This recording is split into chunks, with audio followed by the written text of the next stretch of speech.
बच्चों, आपका online class में स्वागत है। आज हम अध्याय 2 बहुपद पॉलिनोमियल इसके बारे में पढ़ेंगे। तो इस पाठ को पढ़ने से पहले, बहुपद को पढ़ने से पहले हमें कुछ जानकारी होनी चाहिए। सबसे पहले हम बात करते हैं जैसे चर राशि की। चर राशि किसे कहते हैं कि वह राशि जिसका मान बदलता रहता है। वह राशि जिसका मान बदलता रहता है, जैसे x, y, z, या हम इसको u, v, w इससे दिखाते हैं। आप जानते हो किसी प्रश्न में x का मान कुछ आएगा, किसी प्रश्न में आप x का मान कुछ लेते हैं, या y या z, इस तरह से। तो वे राशियां जिनका मान बदलता रहता है उनको हम क्या कहते हैं? चर राशि कहते हैं। और इनको x, y, z या u, v, w से निरूपित किया जाता है। उसके बाद आता है अचर राशि।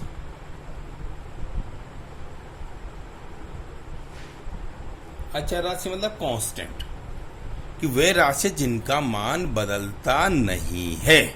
जैसे 2, तो 2 हमने 2 लिखा, तो 2 एक वास्तविक संख्या है, तो इसका मान 2 ही रहेगा। प्रत्येक प्रश्न कहीं पे भी देखेंगे इसका मान 2 ही रहेगा। जैसे हमने कहा 3, 1, कुछ भी, मतलब प्रत्येक वास्तविक संख्या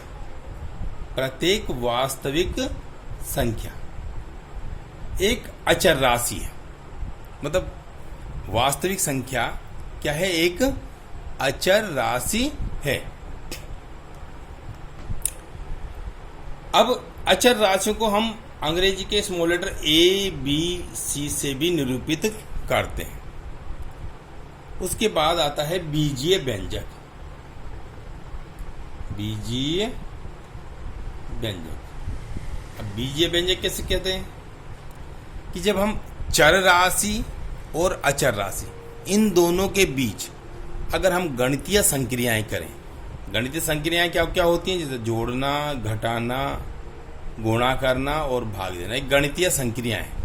अगर इन दोनों के बीच, मतलब चर और अचर के बीच अगर हम गणितीय संक्रियाएं करें तो वो एक व्यंजक बन जाता है। जैसे हमने कहा कि x धन 2, एक x क्या है? एक चर राशि, और 2 क्या है? अचर राशि। इन दोनों को हमने जोड़ दिया तो एक बीजीय व्यंजक बन गया। माना हमने चर राशि में से अगर किसी को घटा दिया तो ये भी क्या बन गया? एक बीजीय व्यंजक बन गया।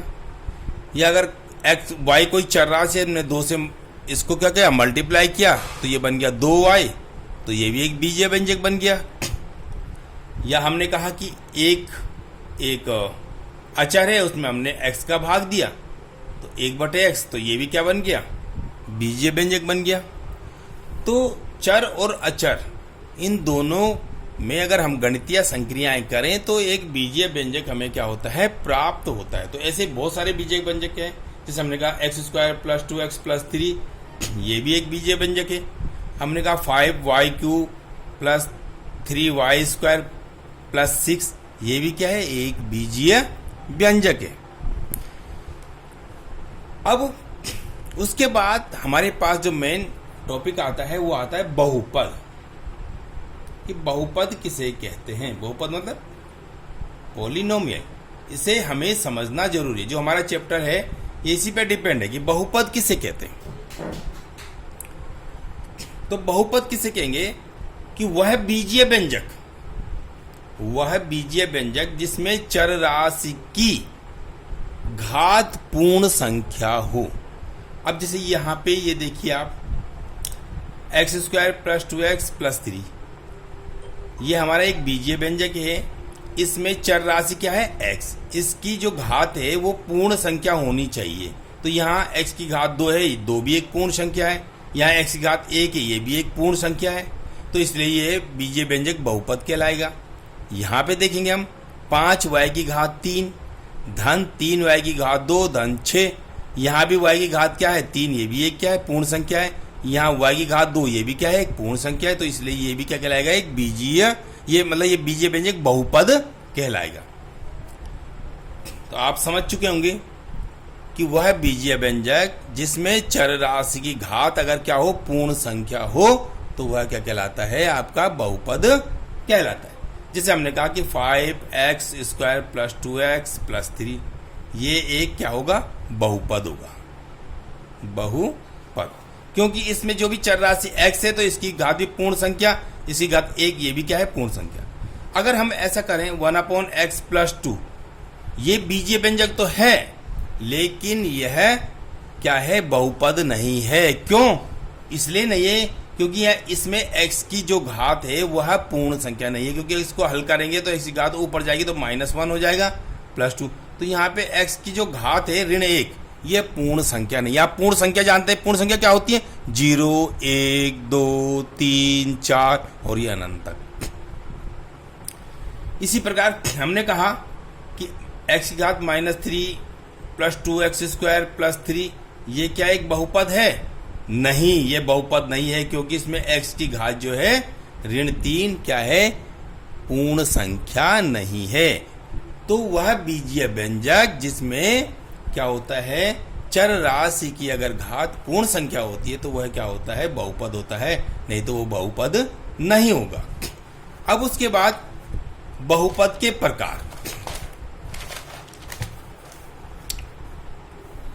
अब हम बात करते हैं बहुपद के प्रकार, कि बहुपद कितने प्रकार के होते हैं। अब बहुपद के प्रकार तो सबसे पहले करेंगे पदों के आधार पर। पदों के आधार पर, तो पदों के आधार पर बहुपद कितने प्रकार के होते हैं? पहला आता है एक पदीय बहुपद। एक पदीय बहुपद, जिसको हम बोला जाता है मोनोमियल। मोनोमियल मीन्स जिस बहुपद में केवल एक पद हो। जैसे हमने कहा x, ये भी एक बहुपद हो गया, या y, ये भी एक बहुपद है, या हम सिर्फ लिखें 2x, ये भी एक बहुपद है, या लिखें 2y, ये भी एक बहुपद है।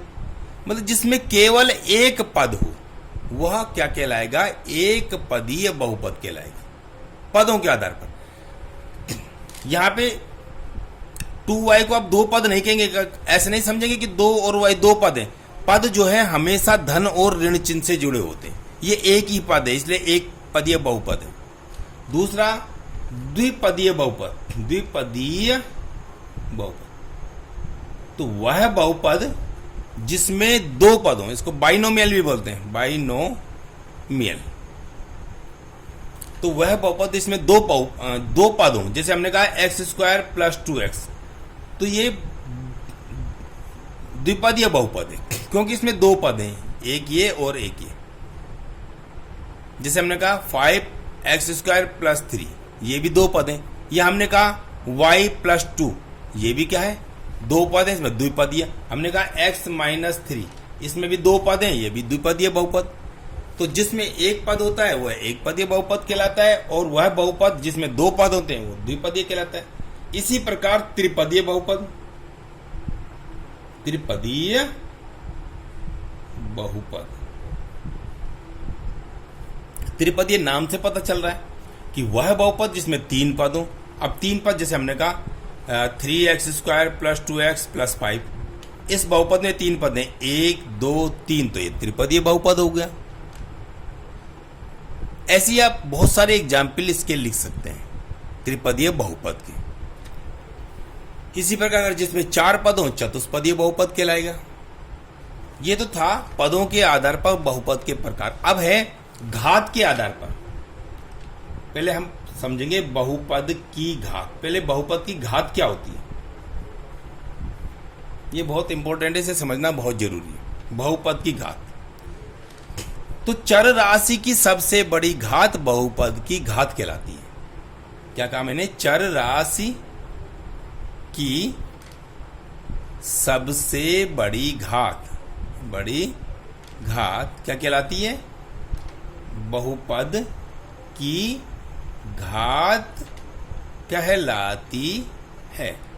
अब देखिए कुछ एग्जाम्पल मैंने ऊपर दिए थे, जैसे ये 3x² + 2x + 5, इसमें चर राशि हमारी x है, इसकी सबसे बड़ी घात क्या है? 2। तो इस जो ये बहुपद है इसकी घात क्या कहलाएगी? 2।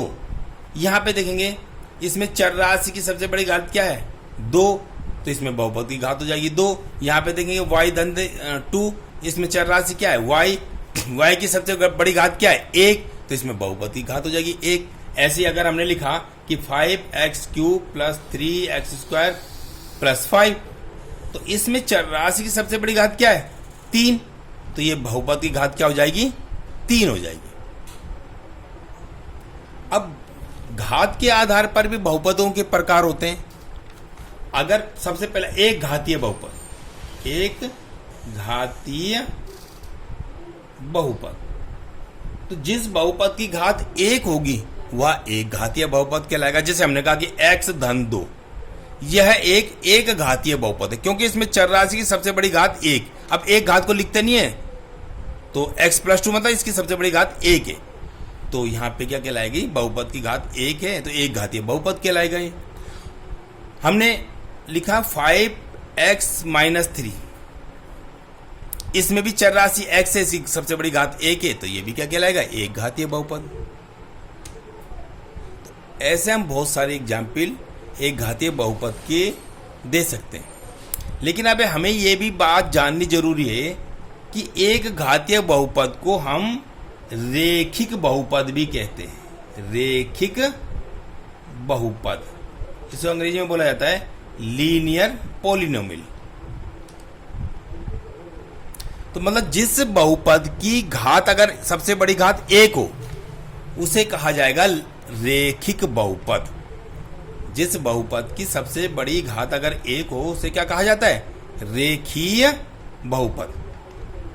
अब इसी प्रकार उसके बाद आता है जैसे द्विघातीय बहुपद। द्विघातीय बहुपद, तो जिस बहुपद की सबसे बड़ी घात 2, जैसे हमने कहा 5x² + 6x - 3, ये द्विघातीय बहुपद है। क्यों? क्योंकि इसमें चर राशि जो x है इसकी सबसे बड़ी घात क्या है? 2, तो इसे कहा जाएगा द्विघातीय बहुपद। इसी प्रकार त्रिघातीय बहुपद।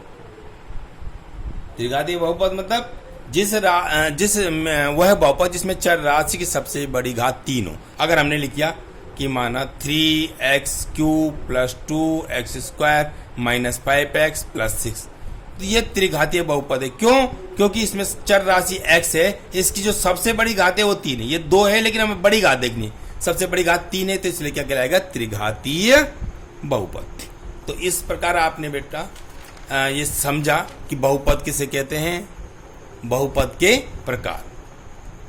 अब हम इसके बाद प्रश्नावली को जो इससे नेक्स्ट जो प्रश्नावली इसको हल करना सीखेंगे नेक्स्ट वीडियो में।